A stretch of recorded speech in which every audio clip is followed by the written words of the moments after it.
welcome to Reflections Vlog podcast, where I'm just sharing my journey and reflection from this experience that happened to me. Okay, so today I'm literally recording from the province of Kanchanaburi in Thailand, a part of world's UNESCO because of its beautiful forest conservation here. Where I'm at is called Thi Pa, which is a home to about 200 indigenous people. This is my third time here, as I made friends with these indigenous groups and they just kept inviting me over to their house. FYI, there's about 3 to 4 different tribes here in Thailand. Hmongs, you might have heard of them, they're pretty popular. Aka, Pakagayo. I'm with Pakagayo tribe. They are known to be very, very friendly. This is about 6 hours of concrete paved road drive from Bangkok. Yes, I've said concrete, to the west of Thailand, which is near Myanmar already. And then from that, we do a 4 hours off-road drive into the village from the province center. And that was some tough road journey. You know what happened yesterday that made this episode happen? You could guess. So we got to Kanchanaburi's city center to meet our indigenous friend Somporn, and he's supposed to take us on this monster truck, big ass wheels, with chains. It just doesn't look like a normal Raptor truck. Like even a Ford Raptor couldn't get us in there, right? And we're supposed to get to his home from that vehicle. So we got into the forest about an hour in riding. We're at the back of his trunk, there was this one old man in the passenger seat. So I was with 2 other friends and 2 other old men, grandpa's age, in the trunk, returning to the village too. So the 2 old men sat at the back with us, and they looked quite at home actually, while my friends and I were clinging onto the truck's rails as we're being thrown left, right, and center from the rocky roads. I used to love roller coasters, man, like all the Six Flags, Disneyland stuff, but whoa, after that ride, I'm like, no more fake roller coaster. This is the real one. Yeah, you don't need to go to any more theme parks, period. So we all have these trees hitting our face as we go through the forest, and suddenly, bam, the car stopped. And Somporn, who is driving, twisted the car into a curve, and we're like, what's happening? And he's like, get down, you're walking. I was like, okay, how far? And he replied, take your flashlight, it's 5 p.m. The turbo's busted. Just follow the old men, they know the way. My friends and I, we thought, okay, like probably 30 minutes walk until Somporn fixes his truck and gets the turbo and the battery on, And the truck looks like 122 years old already. So we jumped down from the truck, and Somporn said, bring your stud roys too. I was like, what the fuck's a stud roy? Turns out, okay, if you don't know this, it's pretty cool. Stud roys are mud walking shoes that cost around $3 in Thailand. You can get them in the local markets. Apparently, like stud roy shoes are made out of silicone, and its base has this like sticky circles that would let you walk up the glass windows if you want to. So one of my friends, she has a stud roy, super prepared, where I just had my teva, and I thought this would do. I'm not picky with shoes. You have to understand I'm like the least girly when it comes to shoes. So we started walking, and the hike was, man, there was this hill that I tilted my head up 90 degrees, all in mud, no straight path. It was all in mud. Everything was mud. You need to understand that, like I said, the Raptor couldn't get through this because of its double suspension. You need a lift single suspension truck, special giant wheels, because our truck climbed a waterfall, and that's where Somporn got stuck. Oh, and the best part about all of this is that we had no phone signal. So I left my phone in the truck because it was pretty useless at this point, right? So we kept walking, following the old man in front of us, 30 minutes in the walk. A boy walked past us and told us the truck's battery is broken. He needs to go to the village and fetch a new one for Somporn. And then he left. And I was like, oh, okay, so we just kept walking? Is that it? And one of the old men yelled, yep, 4 hours to the village. Keep going. At that moment, my head was like, fuck, dude, I didn't sign up for this. Please bring me back home. I didn't sign up to walk in the mud, incline 9.0 at 5 p.m. and the sky is turning dark, right? I had no flashlight on me. My mind was instantly swirled into work anxiety. I forgot to send this book to my client. I forgot to download this and that essay. What should my English podcast name be? Why am I still stuck about the name? I suck. My work won't move forward because I can't decide a stupid podcast name.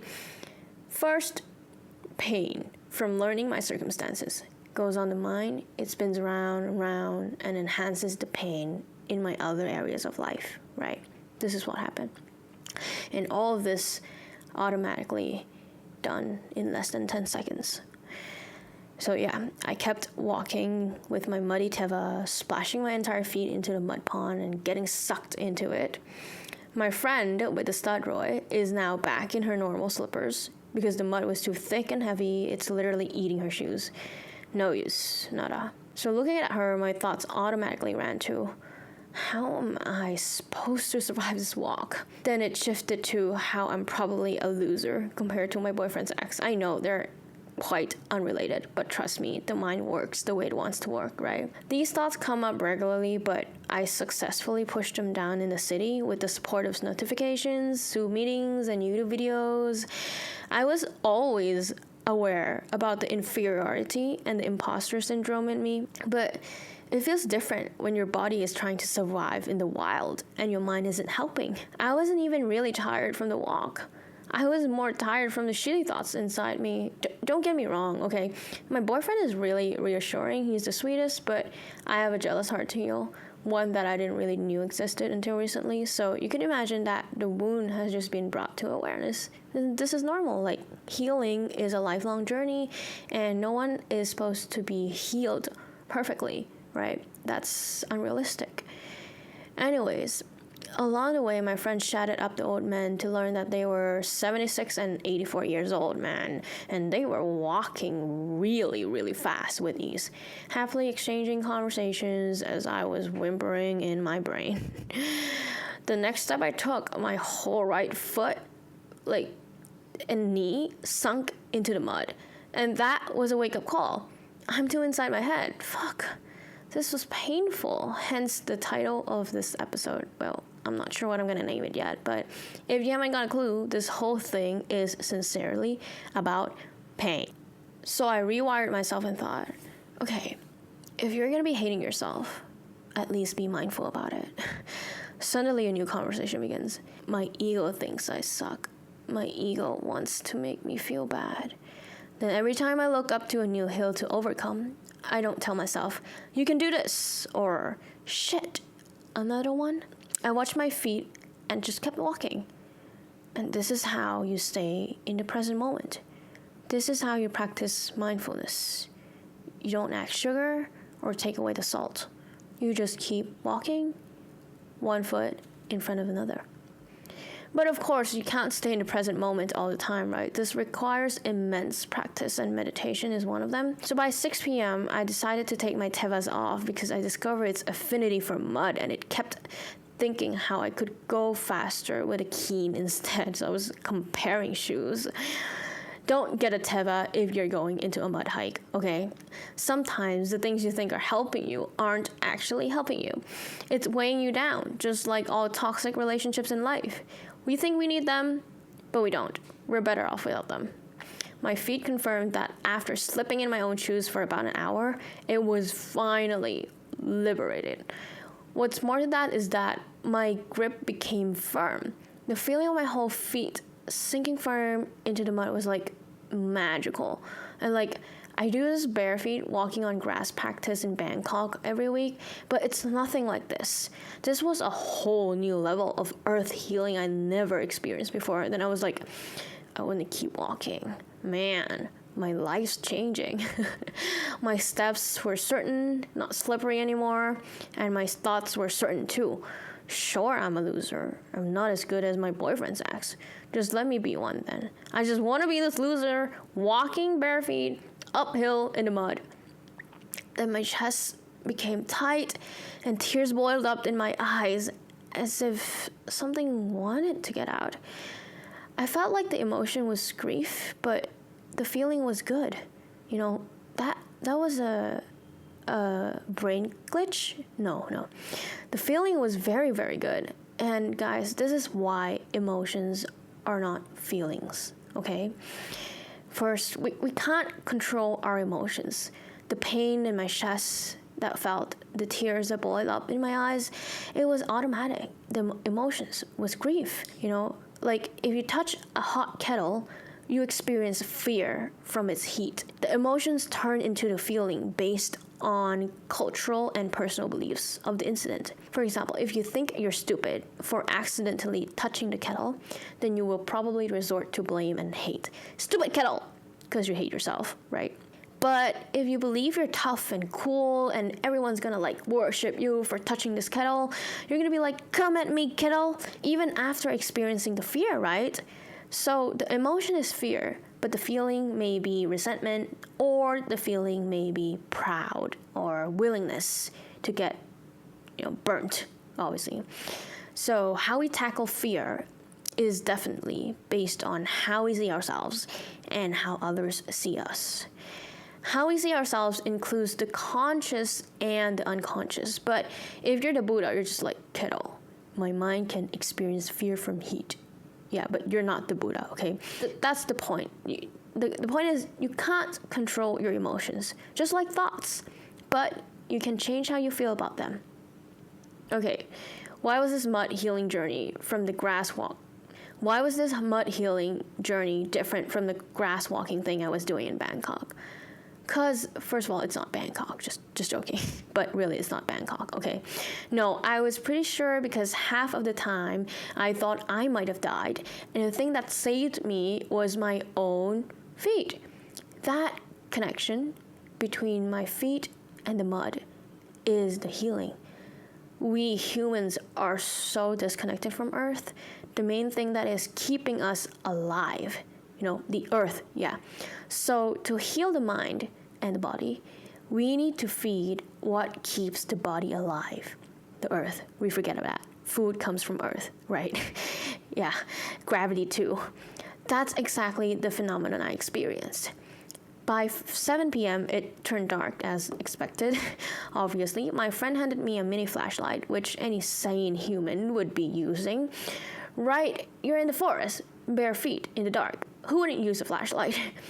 This 84-years-old man right here, he just raced in front of me and went into the darkness. I was like, holy shit, what the fuck? He has no flashlight. He's doing better than me. He's super old, man. The human brain will always compare for survival instincts, right? It's automatic. It learns from others and adapts to the best. That's how you use comparison to develop yourself. But when you use comparison to push yourself down, that's a mental health issue. So it can go both ways, depend on how you use it. Okay, so from this incident, I got really curious. I turned off my flashlight and I noticed it was half moon. At first I couldn't see shit, then my eyes adjusted to the moon's light, just like magic. I felt more stable than when I was holding the flashlight. I had no fears. No signal, no shoes, and no light. It was just me, my body, the earth, and the moon. My steps were certain and stable. No voices in my head anymore. I was finally at peace with where I was, who I am, what was given to me. That is called radical acceptance. Just accepting with grace, I didn't think I needed Keen to be the best mud hiker. I was very content with my bare feet. I cared that I was a loser compared to my partner's ex, but the fact that I cared makes me me, right? Okay, I'm sure I'm not a loser, but my ego hates me. I felt certain with my capabilities, with who I am. Without assistance from technology or reassurance from anybody, I felt really certain, solid, and safe with myself in a circumstance, in a place where I probably shouldn't even feel like that. I don't need the circumstances to change, nor do I need to change my mind about anything. I just accepted everything, me, the environment, the people with me. I think that's when we harness power back to ourselves. that's when we started creating a safe space within. You know, the Buddha preached that 1 out of the 5 demons is curiosity. If I had been curious the whole journey, when are we gonna get there? How long has it been? When am I gonna stop thinking? Who is coming to save us? Why am I stuck in this situation? I would have been very, very, very fucking miserable. But I chose differently. I chose to just be aware and just accept it. I have to say, the journey was painful, but pain without cause is just suffering. Pain with cause is enlightenment. And awareness is the difference between suffering and enlightenment. So, for this episode, I wanted to advocate you all to go do some grounding practice exercises. Get connected to the earth. Why do we feel anxious, right? We feel anxious because we don't know what our bodies are capable of. We don't know how our body could provide a safe space for us. People with anxiety suffer from not knowing that they can control their body, that they don't need to shut down, that they don't need to shake their hands, that they don't need to peel their lips, bite their nails. That's when your body is not your body. So exercises, gymming, and all that stuff, it's not for you to look good. It's for you to know that I can lift, I am here, I can jump. You know, it's for you to start taking control over your body and for you to know that you are supported by the physical environment. That's why we go on hikes. We feel good because we're connected to Earth. You know, climate change, all that, that's real, right? But the real reason why we're helping Earth or we're going back to taking care of Earth is because, remember, Earth is our mother. We're not just here to stop climate change, to slow it down. It's obviously happening. We're here to take care of it because taking care of it means taking care of ourselves. Taking care of the soil means taking care of the food that is being grown in the soil. That means we're taking care of the things we're eating and knowing that our environment supports us for our well-being. That's how we feel safe with the environment. And that's why there's the anxiety in the city is a lot higher because buildings, concrete, cars honking at us, people trying to steal from us, you know, those energy, those mindset or those behaviors, they don't support safety, right? But nature does. Nature will always bring you safety unless it got mad, okay? And that's not our fault. It just happens. Nature is uncertain. But nature always provides us shades, water, shelter, anything we need at the right moment. That's why when we reconnect to nature, we're reconnecting back to ourselves. We're reconnecting back to our mother who provided us everything. Okay, that's all I have for you today, folks. If you enjoyed this episode, please give me a star, thumbs up, comment if this was useful. You know, I'm just spilling my brains out.